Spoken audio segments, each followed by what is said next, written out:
अब guys season 5 के volume 2 में यानी कि एपिसोड 6 में हम देखते हैं कि सब लोग टोक्यो के मरने का गम मना रहे होते हैं। खास तौर पे प्रोफेसर जो कि खुद को बाथरूम में बंद कर लेता है, वही मार्सेला उसे बाहर आने के लिए मना रहा होता है और इसका फायदा उठा के एलिसिया अपने बेटी को लेके सीधा बेसमेंट की तरफ भागने लगती है और वहाँ पर बेसमेंट में रखी हुई प्रोफेसर की कार को वो लेके वहाँ से भागने लगती है। वही मार्सेला की नजर एलिसिया की इस हरकत पर पड़ जाती है और वो ये बात प्रोफेसर को बता देता है, जिसके बाद प्रोफेसर तुरंत बाथरूम से बाहर निकलता है और एलिसिया को पकड़ने के लिए उसका पीछा करने लगता है। दूसरी तरफ हम कर्नल को देखते हैं जो सगेस्ता को पीछे हटने के लिए कहता है, मगर सगेस्ता अब पीछे हटने से मना कर देता है क्योंकि सगेस्ता अब बहुत ज्यादा गुस्सा था बिकॉज टोक्यो ने उसके 6 सोल्जर्स को मारा था और साथ में गांधिया को भी। और सगेस्ता बोलता है कि वो यहाँ से बदला लेकर ही निकलेगा।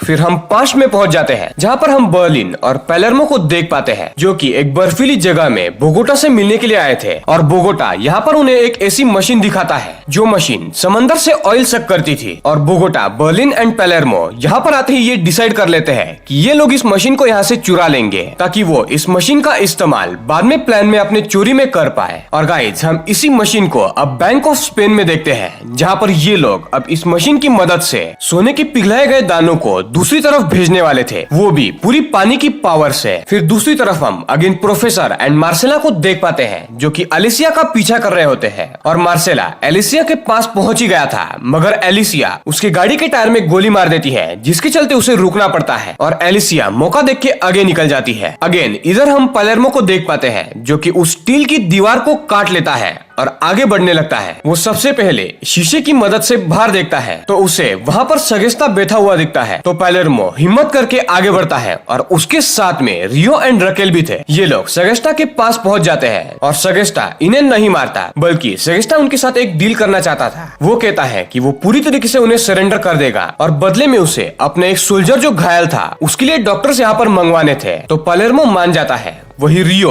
उसी किचन में जा पहुंचता है जहाँ पर टोक्यो ने अपने आप को मार लिया था और उसे वहाँ पर पहुंचते ही अपनी और टोक्यो की पुरानी यादें याद आ जाती है और वो अब काफी उदास हो चुका था और रकेल उसे संभालती है। इधर दूसरी तरफ हम डेनवर को देखते हैं जो कि मनीला के पास आया हुआ था। तो डेनवर एंड मनीला दोनों भी डरे हुए थे और इनमें आपस में बातें होने लगती है कि कैसे वो पुराने समय में खुलेआम घुमा करते थे, पार्टी किया करते थे। और मनीला यहाँ पर अपने प्यार का इजहार करती है और वो डेनवर को बोलती है कि मैं तुम्हें दिल से चाहती हूँ, पर डेनवर मना कर देता है बिकॉज वो पहले से ही शादीशुदा था। दूसरी तरफ प्रोफेसर सेरा की गाड़ी का पीछा करते हुए उस जगह पर पहुंच जाता है जहां पर सेरा रुकी हुई थी। अब प्रोफेसर धीरे धीरे उस जगह के अंदर जाता है जहां पर सेरा उस पे बंदूक तान के खड़ी थी। तो प्रोफेसर भी उस पे एम कर देता है। सेरा उर्फ एलिसिया प्रोफेसर को उकसाने लगती है शूट करने के लिए और प्रोफेसर जैसे ही ट्रिगर दबाता है उसकी बंदूक से गोली नहीं निकलती। और तब हमें पता चलता है कि ये असल में एलिसिया ने किया था। जिस समय एलिसिया ने गाड़ी की चाबी और एक गन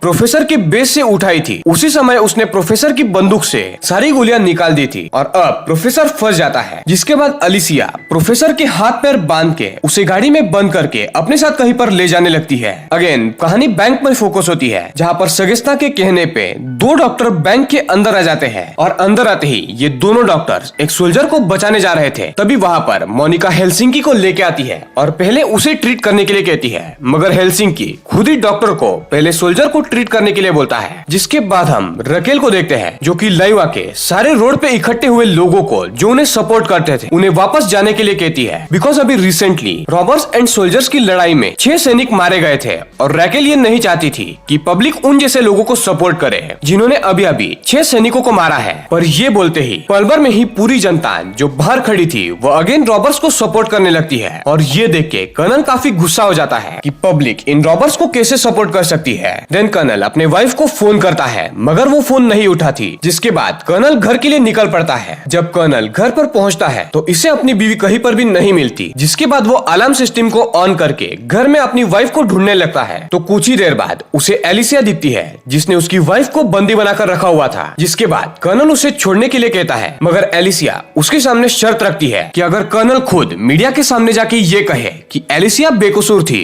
और उसने रॉबर्ट्स का साथ नहीं दिया तो वो उसकी बीवी को जाने देगी। ऑल्सो एलिसिया आगे ये भी शर्त रखती है कि तुम कर्नल पोस्ट से इस्तीफा दोगे। मगर कर्नल उसकी ये सारी बातें सुन के गुस्सा हो जाता है और एलिसिया को कहता है कि सिर्फ 3 मिनट में यहाँ पर पुलिस और आर्मी आ जाएगी जो तुम्हें यहाँ से पकड़ कर ले जाएगी बिकॉज उसने अंदर आते ही एक अलार्म बजा दिया था जो पुलिस को सीधा अलर्ट करता है। और ये बात सुन के एलिसिया डर के मारे सबसे पहले तो कर्नल को बेहोश करके वहाँ से भागने लगती है। इधर दूसरी तरफ हम प्रोफेसर को देखते हैं जो कर्नल के घर के बाहर जो कार खड़ी थी उसके अंदर बंद था और प्रोफेसर को तो एलिसिया ने ही कैद करके रखा हुआ था। प्रोफेसर किसी तरह अपने आप को छुड़ा के कर्नल जहाँ पर रहता था उन अपार्टमेंट्स में घुसता है और यहाँ पर अब कई सारे अपार्टमेंट्स थे। जैसे ही प्रोफेसर यहाँ पर घुसता है पुलिस भी वहाँ पर आ जाती है। प्रोफेसर अंदर आते ही सेरा उसके सर पर गन तान देती है, पर प्रोफेसर कहता है कि पुलिस यहाँ पर आ चुकी है और अगर तुम्हें बचना है तो मेरी लीड फॉलो करो। तो एलिसिया के पास अब कोई भी रास्ता नहीं था और वो प्रोफेसर की बात मानने के लिए तैयार हो जाती है और ये दोनों मिलके एक अपार्टमेंट पे घुस जाते हैं और वहाँ के एक औरत को वो बंदी बना लेते हैं। और इसी के साथ साथ गाइज एपिसोड 6 यहाँ पर एंड हो जाता है।